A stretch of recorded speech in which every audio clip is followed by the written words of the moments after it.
Hello, I'm Rick Stivers. I'd like to welcome you to Young Martin's Reels.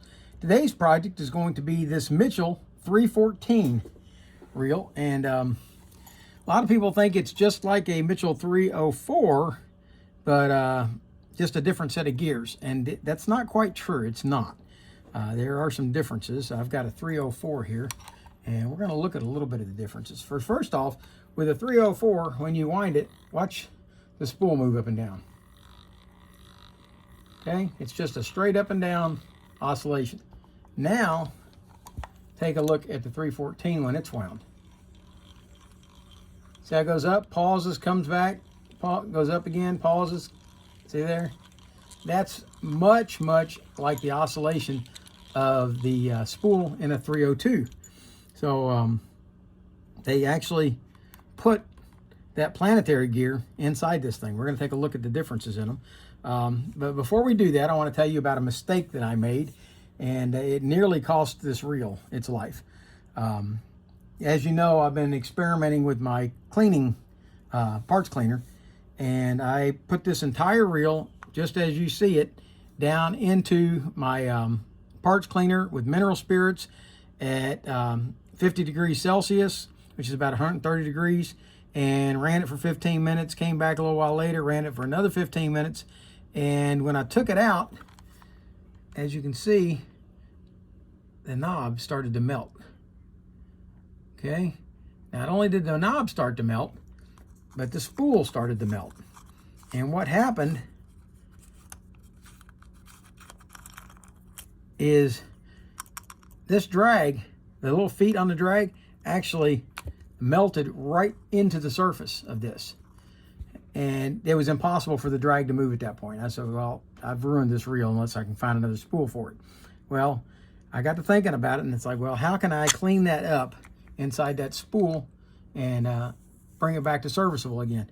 And what I did is I went out on my wood lathe and I turned out this little tool that would fit just inside there, and I glued some 100 grade sandpaper onto the surface of it, and left this chucked up in the lathe, and pushed the spool up against it and ran it until it smoothed it all back out again. Took all the divots and everything out. I thought about going back with some 220, and I might if I don't think the drag feels good, but I think the drag actually feels pretty nice the way it is right now. So I think I'm going to leave it just like that. Okay, so I wanted to tell you guys that Mitchell plastic will melt with mineral spirits, and it will melt with acetone. So if you've got any Mitchell reels that have Mitchell plastic on them, do not submerge them and let them sit in acetone or mineral spirits, because it will melt them. Okay, now let's proceed on. Anyway, I got that cleaned up, and but if you look at the edge here, it's still, you can see where the line actually melted into the surface there, which actually I think is actually going to help keep this from being too smooth. I think it's a good way to lock the line on, so I've decided that I'm going to leave that like it is. And I thought about going out and sand, chucking this up in the lathe and sanding that down, and thought about it, but I think I'm going to leave that. I think it will work just fine the way it is. Okay, let's move that over there, and let's get back to this. And I told you I was going to take this apart so we could take a look at the gears. Okay, let's take the handle off. We're going to do the same thing over here on the 304. Okay, here's the 304. Oh, by the way, this handle, if you look at it, is cracked. This knob, it's got a crack right here. It runs down the middle. Right here, it runs down the middle. I'm going to try to glue that together, but I don't know if it's going to hold. So there's been so many oils and everything else on this, I don't know if it's going to hold. This knob, when I first got this reel, would not spin on this at all. I soaked it in the parts cleaner with vinegar for a period of a couple of days, and it actually broke free. Loosen that up, and now you can actually take the screw out and remove it. So if I come up with another knob for this, I'll be replacing it, but this one's eventually going to crack the rest of the way through. Anyway, matter of fact, if I could get this screw out, I might consider taking this one off and putting it on that one, since this is a parts reel. So it's a good knob. So I might put this one in vinegar and let it sit and see if it comes loose. All right, let's go back to work. We're going to take out these screws, and these screws are really stripped on this. I think I'm going to take the ones out of my parts reel over here and put them in it. I have had this open, so I know what I'm looking at inside here. Okay, when you go to take this off, I suggest you turn it over like this, so that when you take it off, you get to see how it's all put together, so that nothing slides off, falls off, or anything. Okay? If you do it the other way, you really can't see anything. You just see the main gear sitting on there. Okay?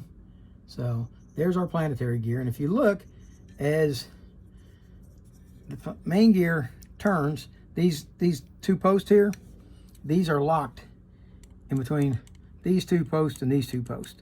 Okay? So as the gear rotates, these are frozen and they stay in place. They can't move. But if you notice, see how the inner gear turns? And that's your oscillation that starts spinning the axle shaft in and out, in and out. Okay? When we go to put this back, what we're going to do is we're going to line up the crosswind block right here and line up all of these parts here so that they're in a perfect line, and then we'll mesh that in there so that it all fits together. But we'll wait until we're ready to put all that back together. Okay, we've got that to there. Now you want to see the difference between this one and the 304. Let's take the 304 apart.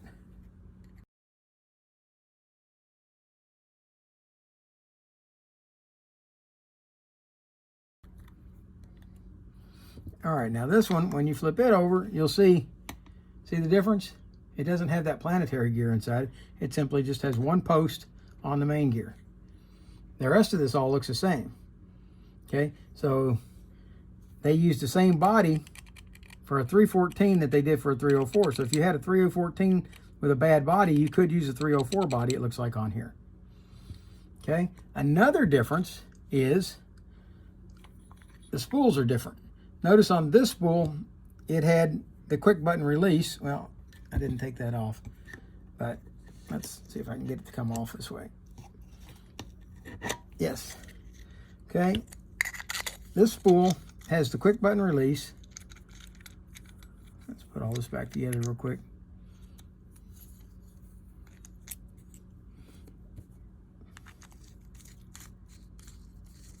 Like this. This spool unscrews with a screw that fits down inside it. Okay, so there's the two spools, and even then they still look pretty similar, even though they attach differently. But if you flip them over like so, you'll see they're a lot different on the bottom, and then they're also a little bit in size difference. Not much, but just a little bit.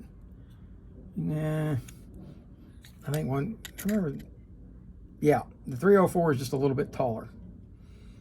Yeah, so they're not, those parts are not interchangeable, but I believe the body probably would be. Let's take a look. Let's go ahead and take this off. We've got to, yeah, I believe the rest of it is interchangeable, but let's go ahead. Even the trip mechanisms are different between the rotors. So let's see about taking this off and see where we go from here.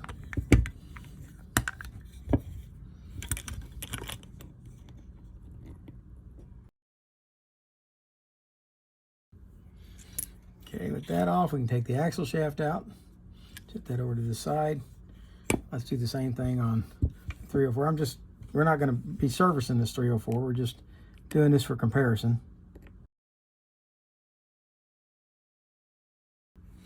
All right, now let's look.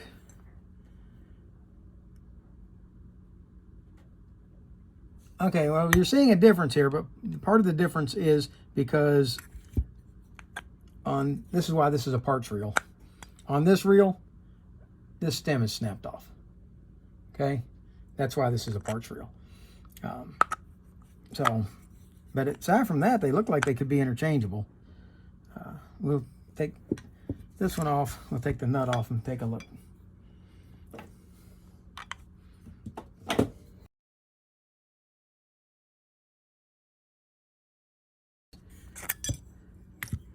All right, now let's take a look at the two bodies. And yes, these would be the same if this shaft was not snapped off, which it is. So that's why this is the parts reel. All right, that's enough comparisons between the two. Set all the 304 parts over there, and let's get busy on this reel. Okay, let's take a look at the anti-reverse. That's okay. Just getting ready to pop off of here. We don't want that. There we go. So when this rotates there, that moves that out. When it comes up, it lets it in. And there should be a spring on this.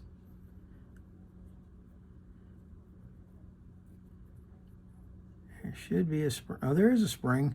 See it? I don't know. Let's see if you can see it. I'm going to bring it up here. Let's see if it'll focus. Okay. See the right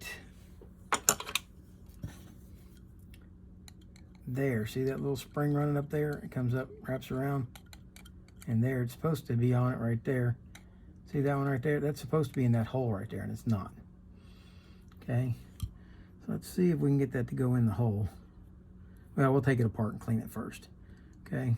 So let's take this off since it's already disconnected from the spring.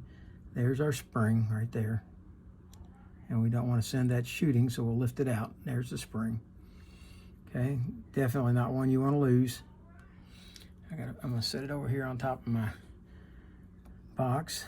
All right, and this is also a spring over here, but that part we don't have to worry about. It's not going to pop out of there or anything. All right, so now we just need to scrub this up. Okay, that's got this part over here. This goes with the spool. All right, clean these up, set them over here. All right, then we've got this part. We're going to take this apart. This is our oscillation gear. It's got this part. And there's our planetary gear. There you go. All right, with those parts looked at and inspected, we're going to move over to the rotor and bail assembly. And this part's working fine. It's got a little bit of, yeah, see, it doesn't just easily flip right back to where it belongs. Let's see if that's an alignment issue. Let's loosen it up just a little bit here and see. Yeah, we're going to have to adjust it a little bit. All right, if you look very carefully right here, and it's hard to see how that's crooked? It's not aligned. Okay, that's putting tension on this face of this side and this face of this side. So what we've got to do is kind of straighten this right here, but we're going to have to adjust the whole bail. So we can't just straighten this piece out. If we do that, then it's going to be way out here, and it's still not going to work. So we've got to adjust the entire bail around so that it fits right here with that part fitting flat. So that's what we'll have to adjust for. Okay, and we'll get to that. I believe what we're going to do, this is in such bad shape. I don't normally repaint reels that are going back to Ken for sale, but this one is in such a rough shape that I don't think anybody's going to want to buy it like this. So we're going to clean it up and put a new paint job on it, at least on the spool or the rotor, and definitely the foot. The rest of it looks like it will. Let me get this back out. Yeah, there we go. Okay, yeah, the foot looks pretty rough. So we'll paint that. We'll paint this, and we'll tell the world that when he does it, that it's a repaint. And we'll scrub this up and clean it. So this one's going to take a little bit of time to do. All right, let's go ahead and take this rest of the way off of this bail arm since we're going to repaint this. And let's see about going ahead and adjusting this. See what we can do for that. Yeah, see, it's also standing out a little bit. See how it has to be pushed down to get on there? We're going to have to adjust this. First thing I want to do, though, is try to straighten out the end of this, and hopefully it's not going to break when I try to do that. I think I'm better off if I go ahead and remove it altogether to do that. Okay, so let's go ahead, because I think I'm going to tap that down. Okay, there goes that screw. Bail comes around, comes off. go. There's our bail wire. See, our bail wire is in great shape. Our bail spring. Our bail wire is in rough shape. And I've got to try to straighten that. If you look at it, see how it bends in just a little bit on the end? I'm going to take it over here on the anvil and see if I can correct that just a little bit. Okay, now it no longer bends inward. It does have a slight twist to it, which I think we can adjust that if necessary, like this. And just, yeah, doing a little twist like that, and that will straighten that out. All right, now I'm going to leave the spring off for a minute. Set this back in place and see if we can get an alignment done on this without the spring, or it's just the bail wire itself.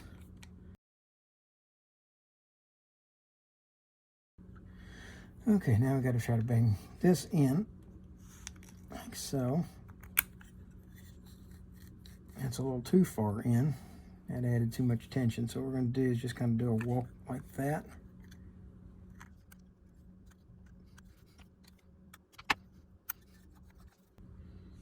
And a little bit of twist still in it.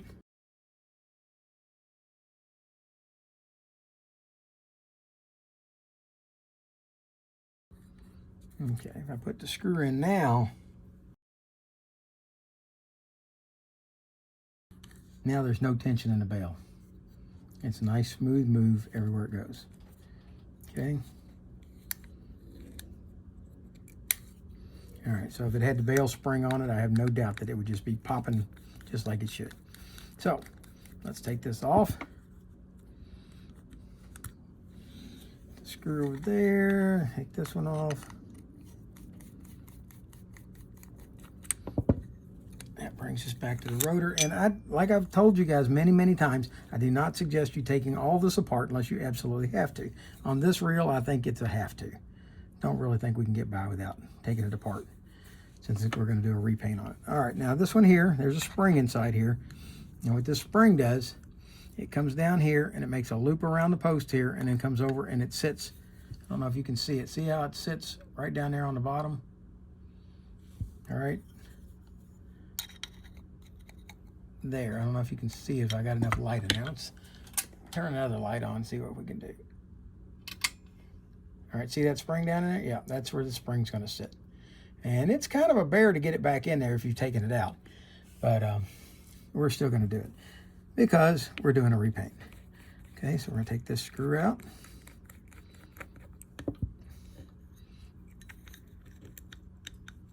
Let's take the trip lever off. There we have that spring, and it should stay on there. It shouldn't come off. Now you want to keep this screw together because it's real easy to get this screw and this one mixed up. But they are not the same. They look very similar, but they're not the same. So this is the one that goes on the other end of the bail wire. And if you get the two of them messed up, it'll take you forever to get it figured out. Okay, so we're going to keep this screw with this trip lever and set it over here. We are not going to do anything with the paint on this side. That looks really good. This side here, we definitely want to repaint it. And we're going to repaint. I'm going to scrub this up and see if all that comes off or if I have paint missing, but I'm pretty sure that's just dirt. So I'm going to scrub all that real good. And once I'm done with that, I'm going to take and repaint just the parts that need to be painted, which is probably going to be this foot right here, this foot on this side, and this basically the entire rotor. Scrub all this in here. So I will get back to you and we'll see how it turns out. Okay, while I'm waiting for the paint to dry, here's what I'm going to do. I'm going to go ahead and reassemble this side plate and get it ready to go back on. Okay, we're going to start off with the spring, and the spring just sits right here like that. And you got to be careful with it because if you catch your finger on the end of it there, it'll just flip right up and out of there. Okay.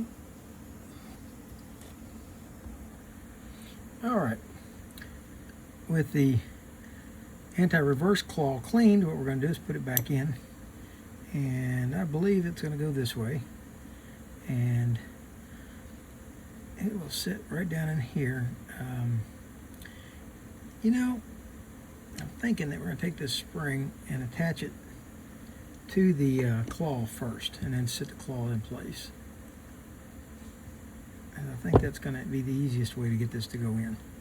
Okay, so take that little hook on the end of the spring and stick it into the hole in the claw, the little hole, not the big hole.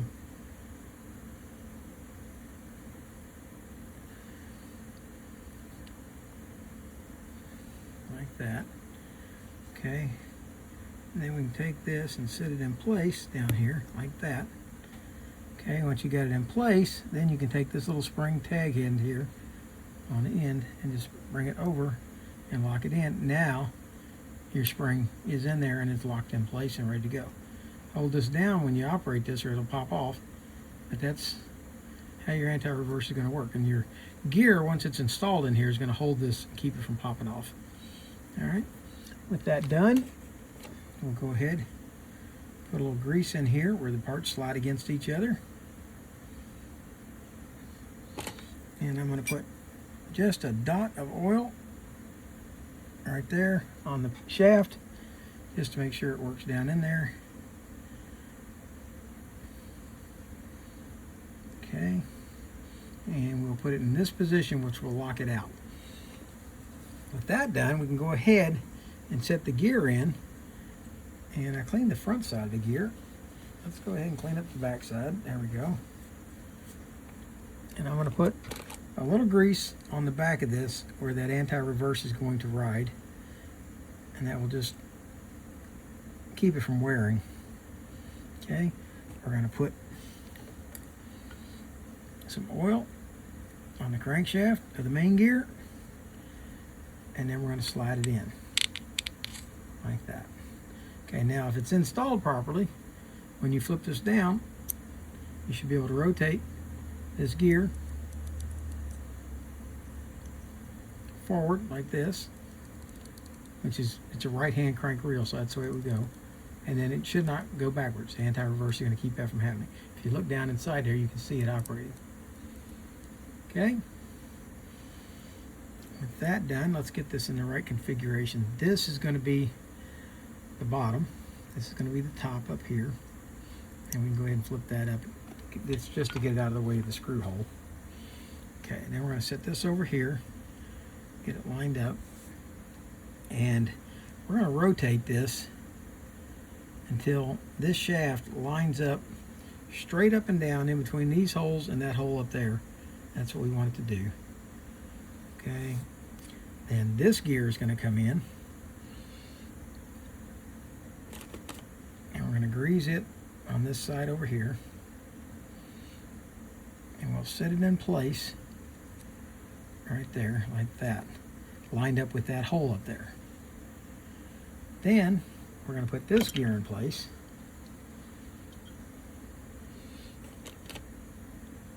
and we're going to accomplish the same thing. Put some grease on it. Make sure to grease this one on both sides like that, and then we're going to line those holes up with that hole up top and set this into place and get it to line up. There we go. Now if you look, you will see this hole right here, this post, and this post are all basically in line with each other, and that's going to allow us to align everything when we go setting it back in. Okay, set it over to the side. Okay, the next part we're going to put together is going to be this rotor. We're going to put it back together, and we're going to need this part. This is our spring, and I'm going to back this out a little bit because I see already you're kind of drifting out of the picture. Okay, what we're going to do is we're going to take this spring. Now look carefully at the spring. You will see one part of the spring points out this way, and the other part of the spring goes straight out this way. Okay, so one goes that way and one goes that way. The one that's going this way is going to go into the edge of the spring. Hang on, I'm going to put this on my wire wheel and see if I can clean this up just a little bit. All right, that cleaned up a little better. It's not perfect by any means. There's a lot of chrome missing off of it, but it's still going to be a perfectly functional reel. Okay, so this tag end goes into that hole right there, and then around that post like that. Okay, See how it is right there? It's in the hole and around the post. Okay, so now we take this end and we're going to line it up to put that other tag end into this hole right here. Like that. Okay, and then bring this down. And what we're going to do is we're going to start the screw in the hole.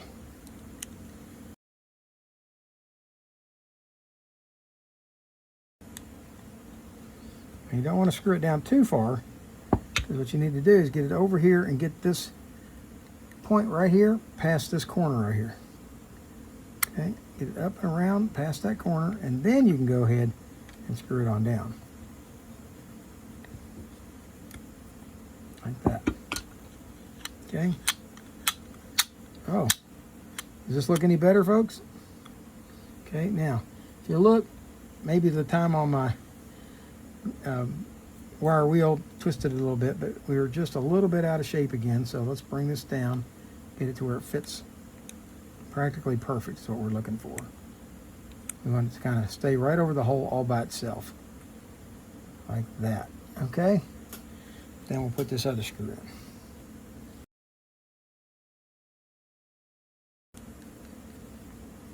Okay, now let's see what we got. There we go. Okay, now we have to get the trip lever reinstalled, and that's a little bit more of a booger bear. Okay, it's got to go in. This tag end right here has got to go down below this edge over here. So what you got to do is, as you get this in here, you've got to kind of maneuver it. So slide this in, get it to drop down like that. But now see how this end of the spring is up past that? You're going to have to get hold of that and bring it around and down and get it where it needs to be before you put the screw in. Okay, there we go. We've got it down under that ledge, and now we can put the screw back in.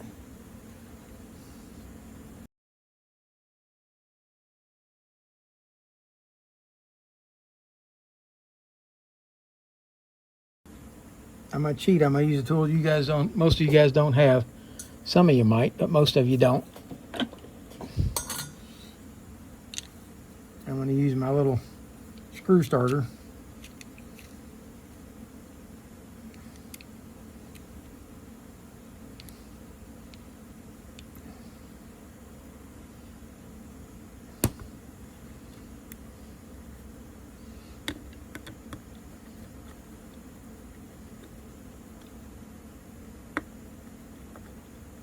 There we go.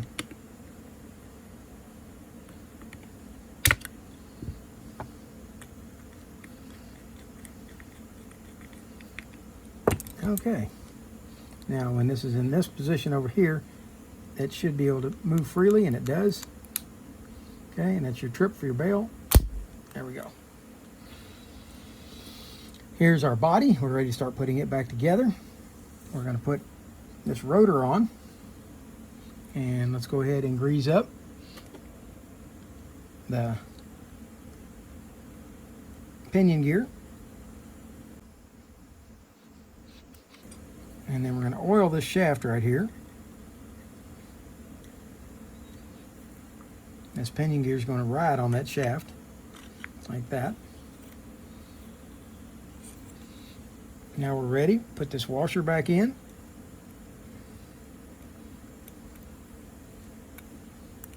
Just a plain washer, does not have a keyway. Put that on. Okay, but now this piece, this ramp assembly, does have a keyway. So you got to find the flat and find the flat in the keyway and slide that in like that.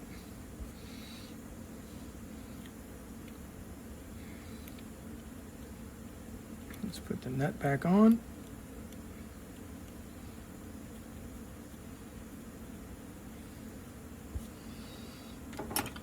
Now we will tighten that down.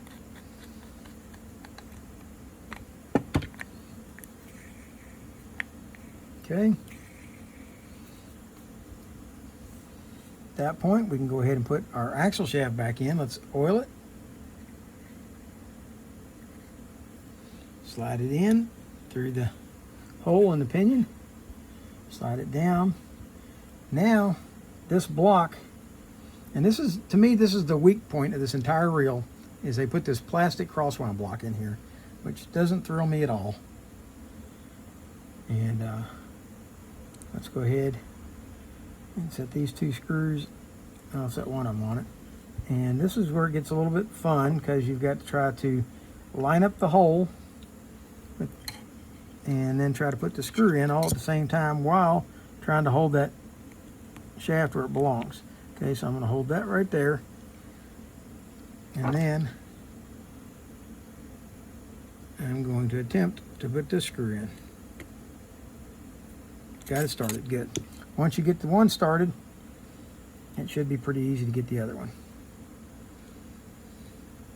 And I know better than to say something like that.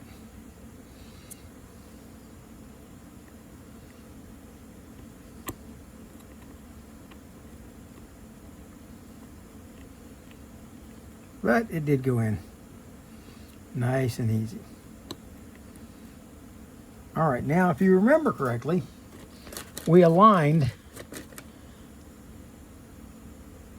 everything on the side plate together, okay? So that when this is in there, okay, it should sit right in the middle. And when we put this in and align this hole with this hole up here, everything should be in alignment, and it should go right together first time, just like that. And now we're going to put these 3 screws in. And I was unable to find new screws for it, so these are going to have to stay with it. Just have to be careful not to crank them down.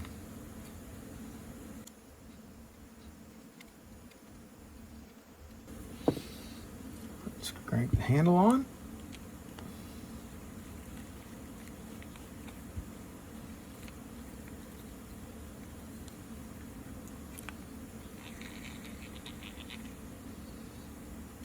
Go. I'm going to take my cloth and wipe this off a little bit.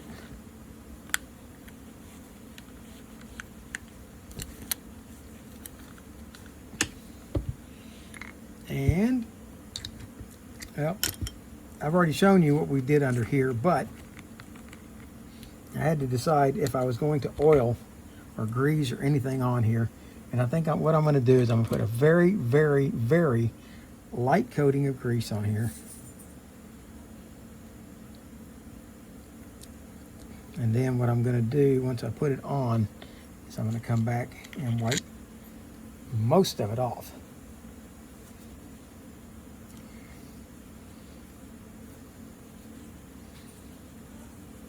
Just enough to allow the surfaces to glide on each other. I think that's going to be sufficient. Let's set this back in place. We're looking good on our clicker. There's no dirt on that. Okay, put this in like this with the fingers down. Put the flat, line it up. And let's tighten the knob down for the drag.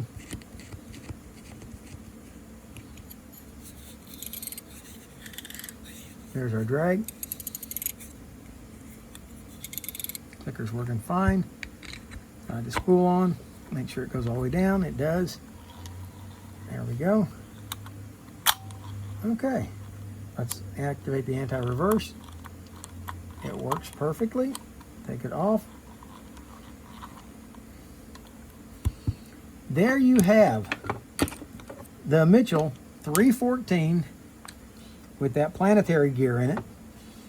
Definitely different from the 304. It looks almost identical to it, but it is not the same reel by any means. This one just needs a new knob, and it's a very nice reel.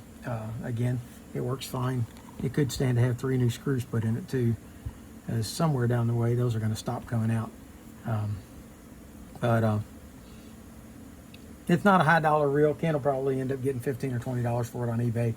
But I enjoyed working on it. So for now, that's Rick Stivers with Young Martin's Reels, signing out.